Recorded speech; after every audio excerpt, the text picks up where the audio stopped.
Alors bonjour à tous. Alors qui d'entre vous aime contempler les œuvres de Dieu manifestées dans la vie des gens?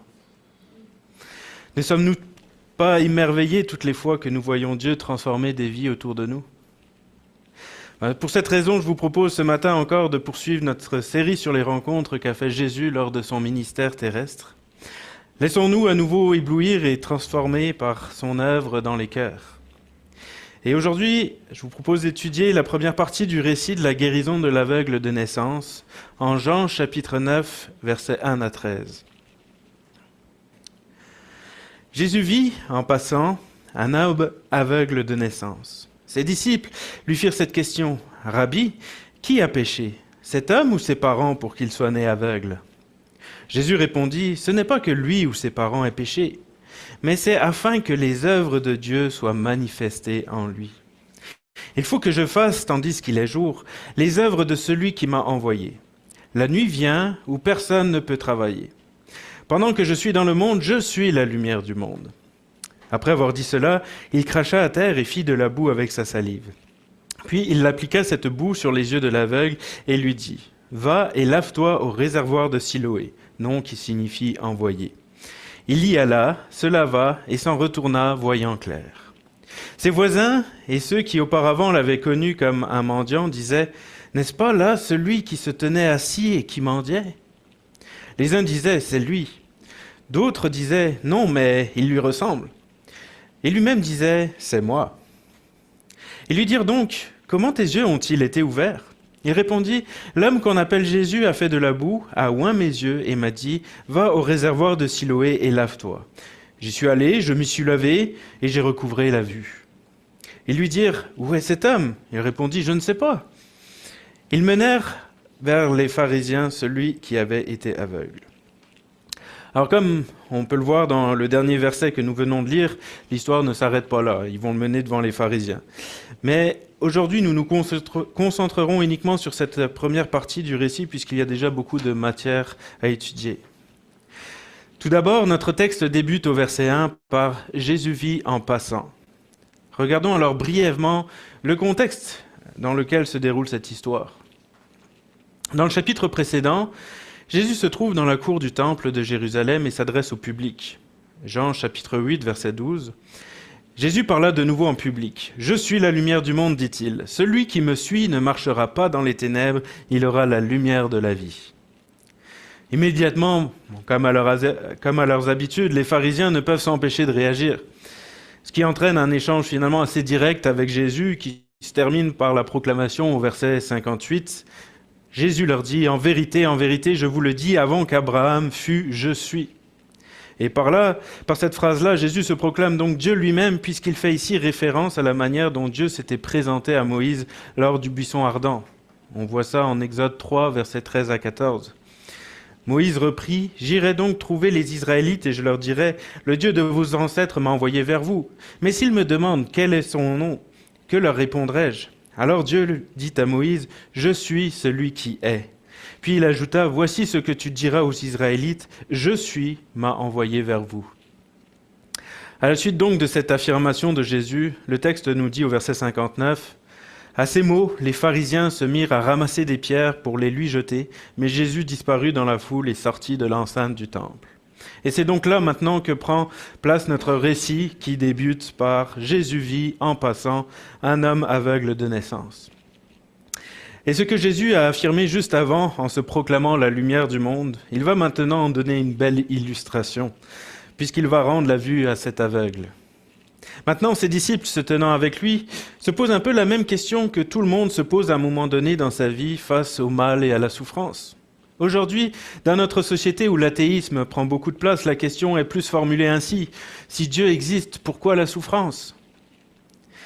Pour les disciples et la société de l'époque, en revanche, la question de l'existence de Dieu ne se posait même pas. Son existence était une évidence. Toutefois, la question de la souffrance, elle a toujours existé. On le voit clairement au travers du livre de Job, dont l'histoire se déroule du temps des premiers patriarches, donc au tout début de l'histoire. Et bien que le livre de Job pourrait déjà apporter une correction à la pensée des disciples, il semble que cela n'est pas encore clair pour eux. Et de la même manière, à chaque époque, il y aura toujours des chrétiens qui se poseront encore ces questions-là.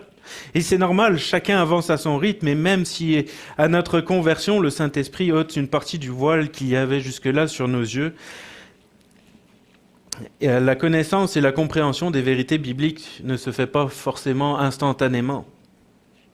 Laissons-nous donc instruire ou réinstruire par la réponse de Jésus aux interrogations des disciples et étudions un petit peu plus en détail, dans mon premier point, la question de la souffrance. Commençons d'abord par relire les premiers versets. Jésus vit, en passant, un homme aveugle de naissance. Ses disciples lui firent cette question. « Rabbi, qui a péché, cet homme ou ses parents pour qu'il soit né aveugle ?» Jésus répondit, « Ce n'est pas que lui ou ses parents aient péché, mais c'est afin que les œuvres de Dieu soient manifestées en lui. Il faut que je fasse, tant qu'il fait jour, les œuvres de celui qui m'a envoyé. La nuit vient où personne ne peut travailler.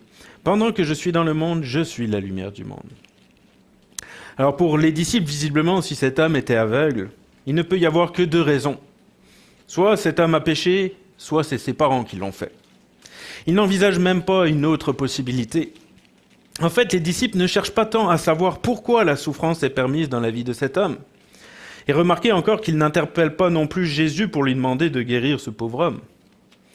Non, ce qu'ils veulent, dans le fond, c'est un coupable. La réponse à la cécité de cet homme, ils pensent déjà l'avoir. C'est la faute au péché.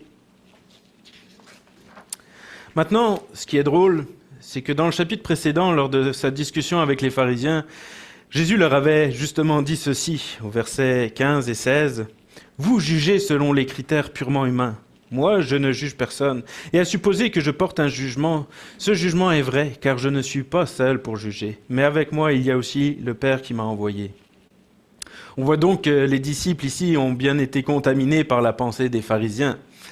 Ils jugent eux aussi avec des critères purement humains. Cet homme est aveugle, donc soit il a un péché, soit ce sont ses parents qui l'ont fait. Mais les disciples se tiennent là avec le juste juge, celui dont les jugements sont infaillibles et qui va pouvoir rétablir la vérité. Jésus répondit, « Ce n'est pas que lui ou ses parents aient péché, mais c'est afin que les œuvres de Dieu soient manifestées. » Cela dit, si les disciples pensaient que c'était à cause de son péché ou de celui de ses parents, c'était pas sans raison non plus. Nous pouvons voir dans l'Ancien Testament que parfois Dieu peut effectivement punir de maladie celui qui pêche, ainsi que ses descendants. C'est d'ailleurs par exemple ce qui fut le cas de Géasi, le serviteur d'Élisée, comme on l'avait vu en 2 Rois chapitre 5, versets 26 et 27, qu'on va relire maintenant. Mais Élisée lui dit, « Crois-tu que mon esprit n'était pas avec toi lorsque cet homme a sauté de son char pour aller à ta rencontre ?» On parle ici de Naaman. « Penses-tu que c'est le moment de prendre de l'argent et d'acquérir des vêtements, puis des oliviers, des vignes, des brebis et des bœufs, des serviteurs et des servantes? Puisque tu as fait cela, la maladie de la peau de Naaman s'attachera à toi et à tes descendants pour toujours. » Alors Géasi quitta Élisée, il avait sur sa peau des taches blanches comme de la neige. De plus, on voit aussi, Alfred Kuhn précise qu'en même temps, précise même qu'en se référant à Ézéchiel 18, verset 20, les rabbins disaient que sans péché, il n'y aurait pas de mort. On voit ça dans le Talmud babylonien. Et sans faute, pas de souffrance non plus, en Psaume 89, verset 32. Ils avaient même lié chaque maladie à un péché précis. Dans la généralité, cette affirmation est vraie. On peut le voir un petit peu en Romains 1, dans les 3 premiers chapitres de Romains. Mais lorsqu'ils appliquaient cette vérité générale à des individus en affirmant que toute souffrance était la conséquence d'un péché, ils allaient à l'encontre des déclarations de leur Bible. Le livre de Job a été écrit en partie pour réfuter cette déduction. Voir aussi Galates 4, verset 13, 2 Corinthiens 12, verset 7. Fin de citation. Mais on pourrait se demander, si dans notre récit, cet homme est aveugle de naissance, alors pourquoi ses disciples pensaient-ils qu'il était peut-être quand même coupable? Et pour répondre à cette question, je vous propose encore de continuer à lire ce que nous dit Alfred Kuhn.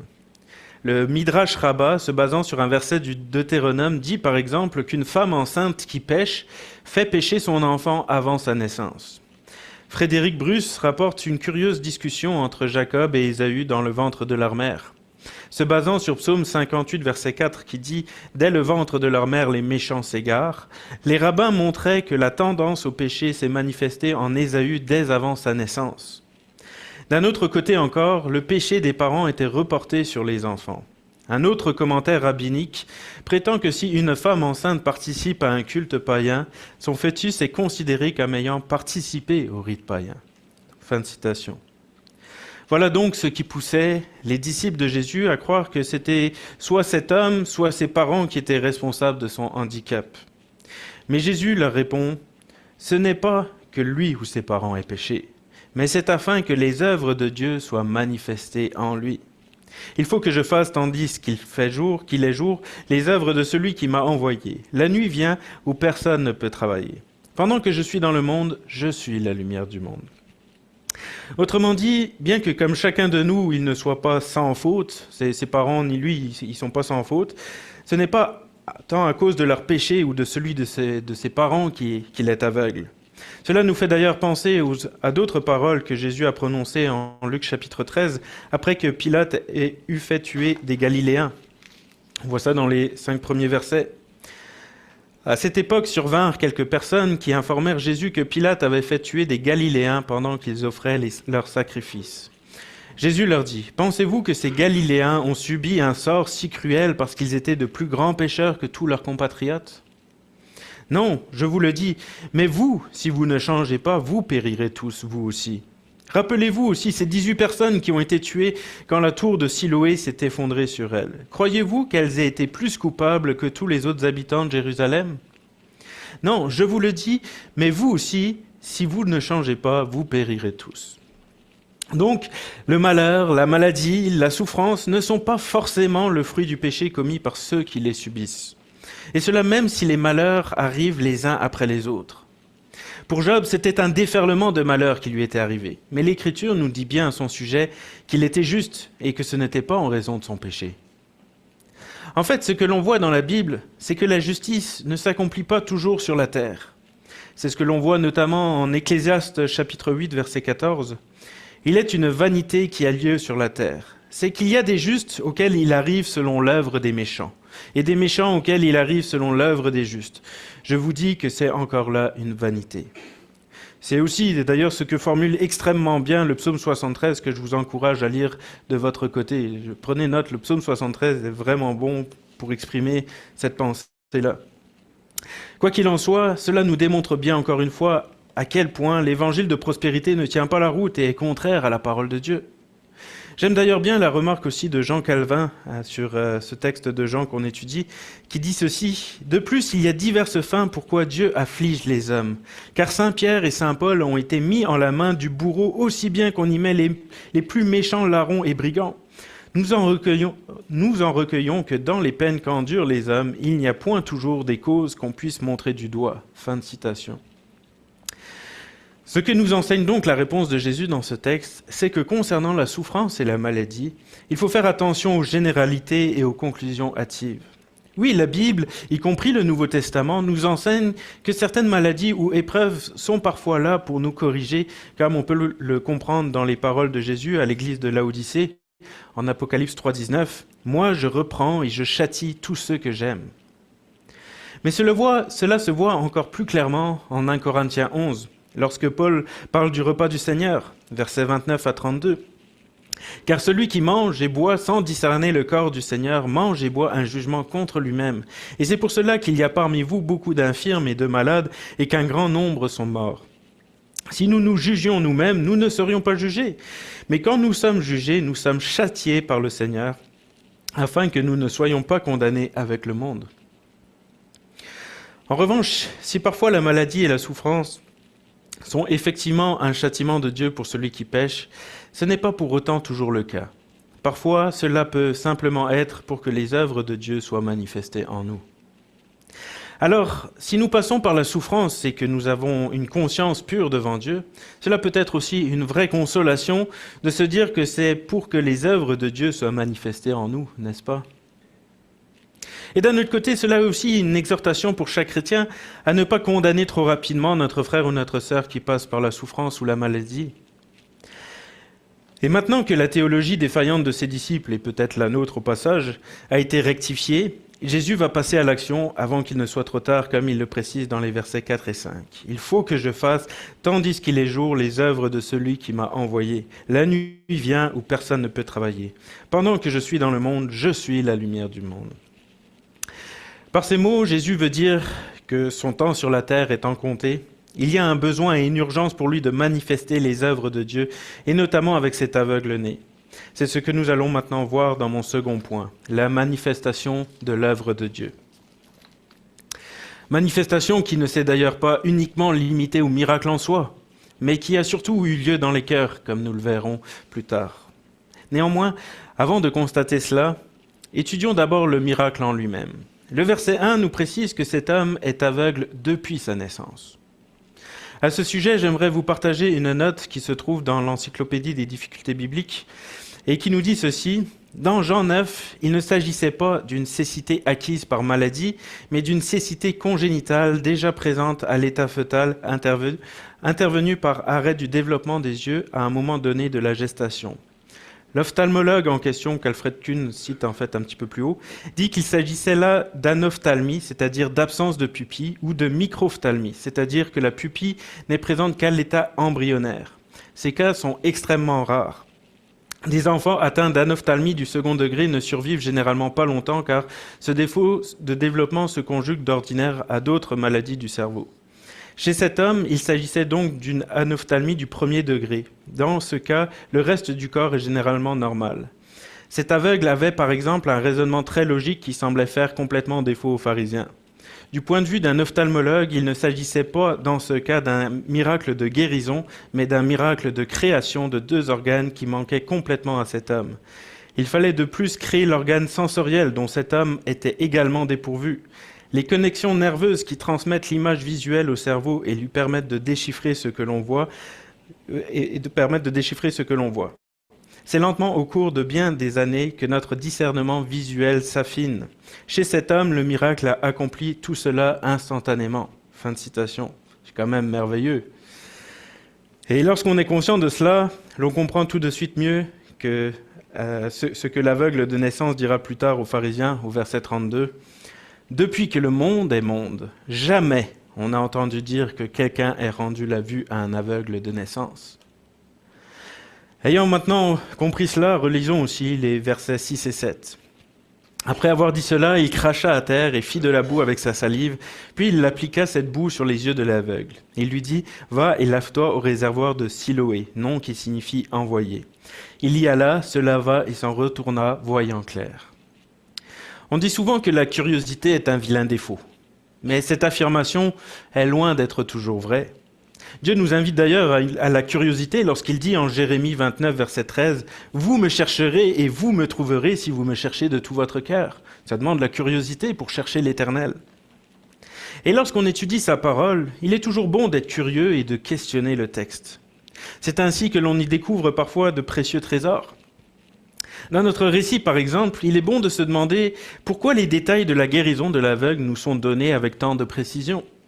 Cela ne veut-il pas dire qu'ils ont une importance ? Réfléchissons. Pourquoi ici Jésus fait de la boue avec sa salive pour le guérir, alors qu'ailleurs, en Luc 18, verset 35, il guérit l'aveugle qui était à l'entrée de Jéricho sur une simple parole ?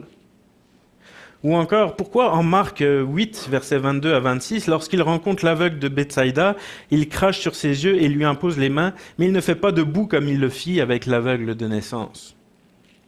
S'il agit différemment avec chacun, n'est-ce donc pas qu'il y a une intention particulière derrière chaque geste qu'il fait ? Il serait donc bon de rechercher à comprendre pourquoi il agit de cette manière. Et encore une fois, je trouve que l'explication qui a le plus de sens est celle que donne Alfred Kuhn. Voici ce qu'il dit. Peut-être que l'emploi de la terre et de la salive avait une signification symbolique. L'homme a été créé de la poussière de la terre, Genèse 2, verset 7, sans qu'il y ait eu des antécédents. De la même manière, Jésus a créé deux organes. Il a mélangé cette terre à sa salive. Était-ce pour symboliser la parole qui sort également de la bouche ? Manifestement, dans ce cas, Jésus, Dieu, le Créateur, est revenu à ce qui était au commencement du monde, c'est-à-dire à l'œuvre de la création. Il est aussi remarquable que dans l'entretien qu'il y a eu ensuite avec l'aveugle guéri au verset 35, il lui a demandé « Crois-tu au Fils de Dieu ?» Il ne s'est pas désigné comme le Fils de l'homme ou comme le Messie, mais comme associé de Dieu dans la création, comme celui par qui et pour qui sont toutes choses, et sans lequel rien de ce qui est n'existerait. Fin de citation. Autrement dit, le symbole de la boue était pour Jésus une façon de s'identifier à Dieu lui-même. De la même manière que l'homme a été créé à partir de la poussière, Jésus a ici créé des yeux pour cet aveugle à partir de la poussière. Il ne s'agissait pas ici de guérir des yeux malades, mais de créer pour cet aveugle ce qu'il n'avait jamais eu. Si donc il a réussi à le faire, c'est parce qu'il est le Fils de Dieu qui fut présent lors de la création. Le deuxième fait que je trouve aussi intéressant, c'est que Jésus a fait cela un jour de sabbat. Or, comme on le voit partout à travers les évangiles, pour les pharisiens, il était même interdit de guérir quelqu'un durant cette journée car ils considéraient cela comme un travail. Visiblement, ils ne le faisaient pas avec leur cœur. Mais il y a ici plus que cela encore. Jacques Yosti nous rapporte que la confection de cette pâte d'argile était explicitement interdite par la tradition des anciens, car elle était aussi, soi-disant, travailler la terre. Fin de citation. Jésus pouvait donc également chercher à montrer par là qu'il rejetait toutes les contraintes légalistes qui avaient été rajoutées à la loi par les pharisiens. Mais en même temps, que peut-on répondre à quelqu'un qui démontre par là même qu'il est Dieu ? Car s'il est Dieu, c'est donc lui qui a institué le sabbat. Il a donc pleine autorité pour définir ce qui est autorisé ou non le jour du sabbat. Le troisième fait pertinent que nous pouvons ensuite relever dans ce miracle, c'est l'action de foi qui est demandée à cet aveugle. Il est d'ailleurs assez drôle de constater que jusque-là, Jésus ne lui avait pas vraiment demandé son avis. Il a discuté avec ses disciples de la question théologique de la souffrance, puis il a fait de la boue avec sa salive et l'a mis sur les yeux de l'aveugle. On peut se demander ce que l'aveugle devait penser de tout ça. Tout ce que l'on voyait jusqu'à présent, c'est qu'il n'y avait pas de résistance de sa part. Probablement qu'il s'est simplement laissé faire parce qu'il avait entendu la réponse de Jésus à ses disciples et que cette parole avait dû toucher son cœur. Imaginez-vous un instant comment cette réponse de Jésus a dû retentir en lui. Toute sa vie, on lui a dit que s'il était aveugle, c'est parce que lui ou ses parents avaient péché. Puis, en même temps, si les rabbins disaient cela, c'est quand même eux l'autorité religieuse, ils doivent bien connaître la Torah, ils ont donc certainement raison. L'aveugle s'est donc mis à croire cela durant toute sa vie. Mais en même temps, la même question que se posaient les disciples devait le tarauder lui aussi. Est-ce moi ou mes parents qui avons péché ? Et puis j'imagine que cet aveugle avait probablement déjà quelquefois levé les yeux vers le ciel pour demander à Dieu de lui faire grâce, quoi qu'il en soit. Toutefois, jusque-là, toutes ces supplications ont dû rester sans réponse, le laissant face à ses questionnements. Mais maintenant, imaginez-vous à sa place. Quels effets ont dû avoir les paroles de Jésus lorsqu'il a répondu ceci à ses disciples ? Ce n'est pas que lui ou ses parents aient péché, mais c'est afin que les œuvres de Dieu soient manifestées en lui. Quel soulagement, quel réconfort, je dirais même, quelle délivrance cela a dû être pour lui, n'est-ce pas ? On comprend mieux aussi maintenant comment cela se fait que l'aveugle se laisse mettre de la boue sur ses yeux sans rien dire. D'autant plus qu'après avoir entendu que c'est afin que les œuvres de Dieu soient manifestées en lui, il doit tout de même s'attendre à un miracle de la part de Jésus. C'est peut-être la réponse à ses prières depuis de nombreuses années qui étaient en train de s'accomplir là, on ne le sait pas. Et si jusque-là, il pouvait rester passif et simplement se laisser faire, maintenant, par contre, Jésus allait lui demander un geste où il devrait par là démontrer sa foi et son obéissance. Verset 7, « Va et lave-toi au réservoir de Siloé, nom qui signifie envoyé. Il y alla, se lava et s'en retourna voyant clair. » Ainsi, pour être guéri, l'aveugle de naissance dut montrer sa foi en obéissant à la lettre aux directives de Jésus. S'il n'avait pas eu la foi, il ne serait probablement pas allé jusqu'au réservoir de Siloé. S'il y est allé et a fait ce que Jésus lui a demandé, c'est qu'il a cru en lui et qu'il a cru qu'il le guérirait. Ainsi, comme je le dis souvent, Dieu travaille en collaboration avec nous. Il a pour nous plein de projets, plein de bénédictions, et bien sûr, il nous offre son salut. Mais c'est à nous de saisir ce que Dieu veut nous donner. Nous avons notre part de responsabilité. C'est comme la blague que vous connaissez certainement où un homme dont le bateau a sombré se retrouve seul au milieu de l'océan sur son canot de sauvetage et demande à Dieu de le délivrer. Dieu lui envoie donc plusieurs bateaux sur son chemin pour le secourir, mais lui, il leur répond à chaque fois « Non merci, j'attends la délivrance de Dieu ». Ainsi peut-être cet aveugle avait prié Dieu pendant des années pour être guéri. Mais fallait-il encore que lorsque Dieu lui envoya Jésus son fils, qu'il saisisse par la foi la guérison tant attendue? L'aveugle a donc dû aller par la foi se laver aux eaux de Siloé. À ce sujet, je vous propose d'écouter aussi ce que dit John MacArthur. La parenthèse que Jean fait ici attire l'attention sur l'importance du nom Siloé, qui rend un mot hébreu signifiant « envoyé ». Ce nom lui a probablement été donné en raison de l'eau qui se déverse dans le réservoir par le tunnel d'Ézéchias en provenance de la source de Gihon. Toutefois, comme le suggère l'emploi qui en est fait durant la fête des tabernacles, ce nom symbolise également les bénédictions que Dieu a déversées sur Israël. Ici, il symbolise l'ultime bénédiction que Dieu accorde à la nation, Jésus le Messie, celui que Dieu a envoyé. Malheureusement, exactement comme leurs ancêtres qui, à l'époque, ont méprisé les eaux de Siloé qui coulent doucement, on voit ça en Ésaïe 8, verset 6. Le peuple rejette maintenant aussi Jésus, le vrai Siloé, celui que Dieu a envoyé pour sauver les pécheurs perdus. Luc 19, verset 10. Fin de citation. Ainsi, pour chaque être humain, à travers tous les âges, se trouve ce même choix. Avons-nous accepté d'aller vers Jésus qui est l'envoyé de Dieu vers nous? Avons-nous accepté d'aller vers lui qui seul peut nous donner la vraie vie? Ou est-ce que, comme les Juifs qui, à l'époque, méprisaient les eaux de Siloé parce qu'ils n'étaient pas assez impétueuses à leur goût, nous méprisons nous aussi l'envoyé de Dieu et refusons son salut? Est-ce que, comme les Juifs de l'époque qui ont rejeté Jésus parce qu'il n'était pas le roi dominateur qu'ils voulaient, mais le serviteur souffrant, nous aussi nous rejetons Jésus car il n'est pas selon notre cœur? Quoi qu'il en soit, ce même choix est devant chaque être humain aujourd'hui. Jésus a été envoyé vers nous. Il a fait 99% du chemin. Est-ce qu'on accepte de faire les 1% restants pour aller vers lui ou est-ce qu'on refuse de le faire? Cela est une décision individuelle et elle appartient à chacun de nous. Quoi qu'il en soit, l'aveugle de notre récit, lui, n'a pas hésité. Il a saisi par la foi les paroles de Jésus et ce que Jésus avait annoncé dans le chapitre précédent devint une réalité pour lui. Jean 8, verset 12, Jésus parla de nouveau en public, « Je suis la lumière du monde » dit-il, « Celui qui me suit ne marchera pas dans les ténèbres, il aura la lumière de la vie. » La lumière du monde a maintenant donné la vue à cet aveugle et il ne marche maintenant plus dans les ténèbres, mais il a reçu la lumière de la vie. En revanche, si cet aveugle a marché par la foi, s'il a cru aux paroles du Seigneur et qu'il a obéi en allant se laver aux eaux de Siloé, nous allons voir dans mon prochain point que cela n'a pas été le cas de tout son entourage. Commençons donc à étudier maintenant leur réaction. Donc, troisième point, la réaction de l'entourage. Relisons pour cela les versets 8 à 13. Ses voisins et ceux qui auparavant l'avaient connu comme un mendiant disaient « N'est-ce pas là celui qui se tenait assis et qui mendiait ?» Les uns disaient « C'est lui », d'autres disaient « Non, mais il lui ressemble ».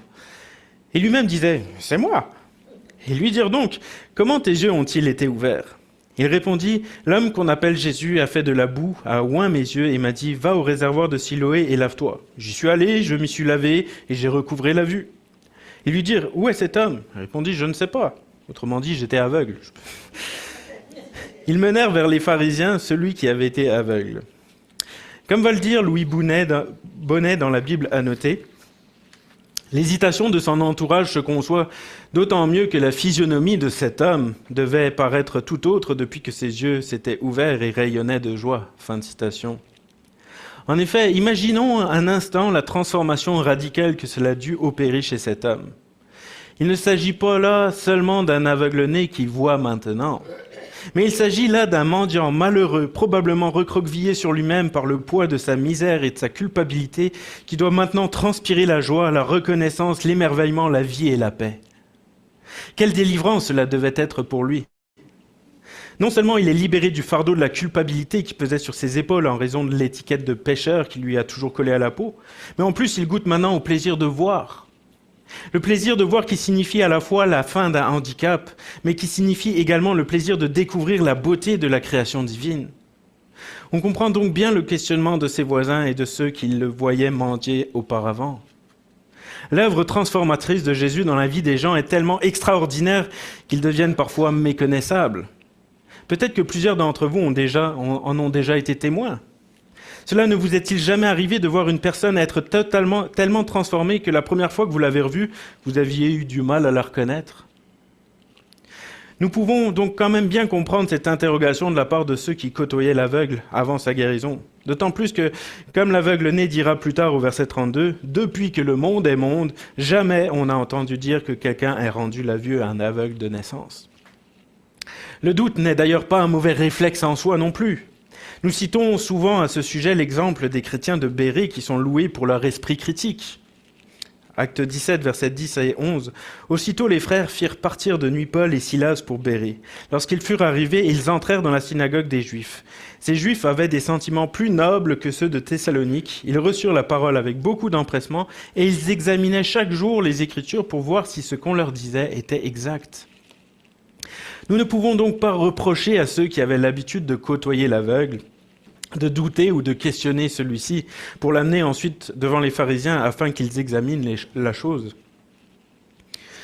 Plus tard, l'apôtre Paul va dire dans son épître aux Éphésiens que Dieu a donné à certaines personnes dans l'Église des dons particuliers pour nous empêcher de croire tout et n'importe quoi. Éphésiens 4, versets 11 à 15. « Et il a donné les uns comme apôtres, les autres comme prophètes, les autres comme évangélistes, les autres comme pasteurs et docteurs, pour le perfectionnement des saints en vue du ministère de l'édification du corps de Christ, jusqu'à ce que nous soyons tous parvenus à l'unité de la foi et de la connaissance du Fils de Dieu, à l'état d'homme fait à la mesure de la stature parfaite de Christ, afin que nous ne soyons plus des enfants flottants et emportés à tout vent de doctrine, mais par la tromperie des hommes, par leur ruse dans les moyens de séduction, mais que professant la vérité dans la charité, nous croissions à tous égards en celui qui est le chef, Christ. » Moi, je fais des longues phrases, mais Paul, il en faisait des pas mal longues aussi. Donc, jusque-là, nous ne pouvons pas reprocher l'attitude de ceux qui connaissaient cet aveugle. Ils ont agi avec sagesse dans leur démarche. Même en allant voir les pharisiens, ils sont allés voir l'autorité religieuse. J'aimerais cependant tout de même nous amener à la réflexion sur un point. Derrière la négation de la question au verset 9, « Non, mais elle lui ressemble », il se cache peut-être quand même autre chose qu'un simple doute, pour certains. Si certains croient peut-être sincèrement qu'il ne s'agit pas là de la même personne, pour d'autres cela peut cacher une réelle incrédulité. Ce n'est pas l'identité qu'ils veulent nier par là, mais le miracle. Certains peuvent chercher à nier le miracle par refus de reconnaître au Christ l'autorité divine, puisque c'est justement une des fonctions des miracles eux-mêmes, comme on peut le voir à divers endroits dans la parole de Dieu. Acte 2, verset 22. « Homme israélite, écoutez ces paroles. Jésus de Nazareth, cet homme à qui Dieu a rendu témoignage devant vous par les miracles, les prodiges et les signes qu'il a opérés par lui au milieu de vous, comme vous le savez vous-même. » Marc 16, verset 20. Et ils, les disciples de Jésus, s'en allèrent prêcher partout. Le Seigneur travaillait avec eux et confirmait la parole par les miracles qui l'accompagnaient. Les miracles sont donc là pour confirmer l'autorité divine. En reconnaissant le miracle, cela voulait donc dire qu'ils reconnaissaient aussi que celui qui avait fait ça, c'est-à-dire Jésus, avait l'approbation divine. Cela posait d'autant plus un problème du fait que le miracle a été fait un jour de sabbat. Dans ce cas, comment Dieu pourrait-il donner son approbation à quelqu'un qui fait un miracle durant cette journée-là? On peut donc se dire que certains ont donc voulu chercher à nier le miracle par refus de reconnaître l'approbation divine sur Jésus. Aujourd'hui, cette pensée va même encore plus loin, puisque certains vont nier tout miracle et toute manifestation spirituelle pour ne pas avoir besoin de reconnaître l'existence de Dieu. C'est le cas de tous ceux qui se disent athées. On voit que dans le fond, c'est le même esprit qui anime ces gens aujourd'hui, mais poussé à un stade encore plus loin. Pour nous, nous croyons au contraire, comme Ralph Chalice, qu'il faut beaucoup de foi pour être athée. D'autres maintenant vont, quant à eux, aussi nier le miracle, non pas parce qu'ils sont athées ou ne veulent pas donner à Jésus l'autorité divine, mais parce qu'ils manquent simplement de foi. Pourtant, ils croient en Dieu, ils croient aussi en Jésus et à son œuvre à la croix, ils ont même donné leur vie et décidé de le suivre. Mais ils ont tendance à être un peu plus comme Thomas, qui a besoin de voir, de comprendre, de toucher, de preuves pour croire. Or, ce qui est spirituel et surnaturel n'est pas toujours palpable, ce qui peut les mettre très mal à l'aise. Et je ne condamne personne ici, je pense que nous avons tous ici, de temps en temps, ce malaise avec le monde spirituel. Quelqu'un vient nous expliquer comment Dieu a agi dans sa vie et au lieu de rendre gloire à Dieu, nous doutons et nous essayons de rationaliser l'intervention divine dans sa vie. Je crois que parfois, nous avons besoin de dire, comme le père de l'enfant démoniaque en Marc 9, verset 24, Je crois, viens au secours de mon incrédulité. En effet, parce que nous croyons la théorie, mais quand un cas concret est devant nous, nous nous mettons parfois à douter. Parfois, on se comporte comme si l'on ne croyait plus au monde spirituel. On ne croit plus aux influences démoniaques, on ne croit plus à l'aspect spirituel derrière la maladie. C'est-à-dire qu'on ne croit plus que parfois certaines maladies sont le fruit d'un péché dans notre vie. Pourtant, 1 Corinthiens 11, versets 29 à 32, qu'on a lu tout à l'heure puis qu'on va relire, nous dit bien ceci. Car celui qui mange et boit sans discerner le corps du Seigneur mange et boit un jugement contre lui-même. C'est pour cela qu'il y a parmi vous beaucoup d'infirmes et de malades, et qu'un grand nombre sont morts. Si nous nous jugions nous-mêmes, nous ne serions pas jugés. Mais quand nous sommes jugés, nous sommes châtiés par le Seigneur, afin que nous ne soyons pas condamnés avec le monde. Ce passage est encore valable pour nous aujourd'hui. Est-ce que nous le croyons? Quand nous sommes malades ou avons des problèmes de santé, peut-être que nous ne nous posons pas assez la question suivante. Est-ce que cette maladie est la conséquence d'un péché dans ma vie que je n'aurais pas réglé? Quand nous sommes malades et que nous prions pour la guérison, est-ce que nous demandons aussi à Dieu de nous révéler si cela est la conséquence d'un péché dans notre vie que nous n'aurions pas réglé avec lui? Ce n'est pas dans nos réflexes, mais ça devrait. D'ailleurs, dans le même sujet, est-ce que nous croyons également au passage de Jacques chapitre 5, versets 14 à 16 ? Quelqu'un parmi vous est-il malade, qu'il appelle les anciens de l'Église et que les anciens prient avec lui en loignant d'huile au nom du Seigneur? La prière de la foi sauvera le malade et le Seigneur le relèvera, et s'il a commis des péchés, il lui sera pardonné. Confessez donc vos péchés les uns aux autres et priez les uns pour les autres afin que vous soyez guéris. La prière fervente du juste a une grande efficace. Est-ce que nous croyons que Dieu fait encore des miracles aujourd'hui? Est-ce que nous faisons nôtres les paroles du verset 16 qui nous demandent de nous confesser les uns aux autres et de prier les uns pour les autres pour que nous soyons guéris? Permettez-moi de vous poser peut-être une question un peu plus dérangeante encore. Et là, j'accuse personne, c'est juste pour inviter à la réflexion. Est-ce que parfois, on ne se cache pas derrière une théologie cessationniste pour dissimuler notre incrédulité ou notre malaise avec le monde spirituel et surnaturel? Par là, je ne veux en rien mépriser la pensée cessationniste. Je sais que ceux qui y adhèrent se basent aussi sur des versets de la parole de Dieu et savent généralement justifier leur point de vue avec des versets bibliques. Mais mon but ici, c'est pas de débattre sur la question, mais c'est plus une invitation à examiner notre cœur, nos motivations profondes et internes. Est-ce que dans le fond, si je suis un cessationniste, est-ce que ce n'est pas aussi peut-être pour cacher mon malaise vis-à-vis du monde spirituel? Nous devons tout de même prendre conscience que nous avons tendance à être influencés par les pensées de ce monde. Or, en Occident, officiellement, c'est l'athéisme qui prédomine et nous élevons la science comme étant la référence de la vérité. Donc, tout ce qui n'est pas rationnel, nous ne le croyons pas en règle générale dans la société. Ce qui fait que les miracles et le spirituel, on a du mal. Et même en tant que chrétien, on a parfois du mal à l'accepter dans notre vie, n'est-ce pas? Ne devons-nous donc pas aussi demander pardon à Dieu pour notre manque de foi et lui demander de venir au secours de notre incrédulité? Maintenant, pour conclure, j'aimerais terminer par un petit encouragement aussi à accomplir les œuvres de celui qui nous a envoyés. Revenons ensemble sur les versets 4 et 5 où Jésus dit ceci. « Il faut que je fasse, tandis qu'il est jour, les œuvres de celui qui m'a envoyé.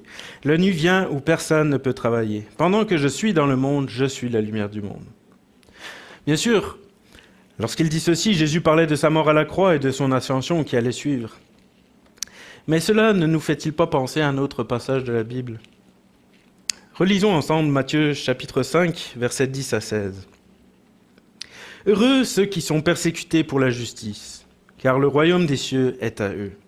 Heureux serez-vous lorsqu'on vous outragera, qu'on vous persécutera et qu'on dira faussement de vous toutes sortes de mal à cause de moi. Réjouissez-vous et soyez dans l'allégresse, parce que votre récompense sera grande dans les cieux. Car c'est ainsi qu'on a persécuté les prophètes qui ont été avant vous. Vous êtes le sel de la terre. Mais si le sel perd sa saveur, avec quoi la lui rendra-t-on? Il ne sert plus qu'à être jeté dehors et foulé aux pieds par les hommes. Vous êtes la lumière du monde. Une ville située sur une montagne ne peut être cachée.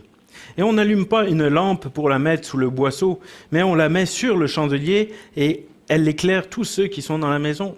Que votre lumière luise ainsi devant les hommes, afin qu'ils voient vos bonnes œuvres et qu'ils glorifient votre Père qui est dans les cieux. Alors, avons-nous aussi, comme Jésus, ce sentiment d'urgence pour accomplir les œuvres de celui qui nous envoie? Nous ne sommes peut-être pas appelés comme lui à mourir crucifié 3 ans après le début de notre ministère. Mais quoi qu'il en soit, est-ce que nous sommes conscients que le Seigneur peut revenir à chaque instant pour venir nous chercher? Et est-ce qu'en étant conscients de cela, est-ce que nous nous efforçons, nous aussi, jour après jour, à profiter des instants qui nous restent pour faire briller notre lumière devant les hommes afin qu'ils voient nos bonnes œuvres et qu'ils glorifient notre Père qui est dans les cieux? Ou est-ce qu'en étant particulièrement conscients des ténèbres qui sont partout autour de nous, nous cachons notre lampe pour la mettre sous le boisseau, par peur d'être persécutés en raison de nos convictions qui vont peut-être de plus en plus à l'encontre de ce monde? Je ne sais pas pour vous, mais quand on est témoin de l'œuvre de Dieu dans la vie des gens, comme on vient de le voir dans cette histoire de l'aveugle-né, cela est un encouragement aussi et une motivation pour nous à ne pas cacher notre lumière sous un boisseau, n'est-ce pas? Alors que le Seigneur vous bénisse et nous remplisse tous d'un zèle particulier pour faire comme Jésus les œuvres de celui qui nous a envoyés. Amen. Alors merci Seigneur encore pour ta parole qui nous édifie, qui nous éclaire, qui nous reprend, qui nous corrige. Et Seigneur, à chaque fois qu'on l'étudie, ça nous touche. Et Seigneur, tu vois que en même temps, elle met en lumière aussi à chaque fois des points que peut-être on a à corriger dans notre vie, qu'on a à s'améliorer. Et Seigneur, je te prie que vraiment tu puisses agir dans nos cœurs encore pour nous transformer. On veut te faire cette même prière. Viens au secours de notre incrédulité. C'est vrai qu'on a tendance aussi à être parfois trop rationnel, peut-être. On est influencé par les pensées de ce monde, mais on te prie que tu puisses venir nous donner aussi cette foi et qu'on puisse recevoir les choses. Donne-nous aussi le discernement pour toutes choses, parce qu'on l'a vu que c'est pas... parfois, on peut manquer de discernement, mais Seigneur, on te prie de venir nous éclairer encore et de nous donner la sagesse. Et on te prie aussi peut-être pour chaque personne malade aussi, que tu puisses leur révéler aussi si c'est d'une nature d'un péché ou si c'est pour que tes œuvres soient manifestes en eux. Seigneur, on te prie que vraiment on puisse voir ta main agir encore dans notre Église et qu'il puisse y avoir des guérisons, Seigneur. On veut recevoir cela de toi. Et on te prie encore pour chaque personne malade encore que tu puisses agir dans leur vie, Seigneur. En ton nom. Amen.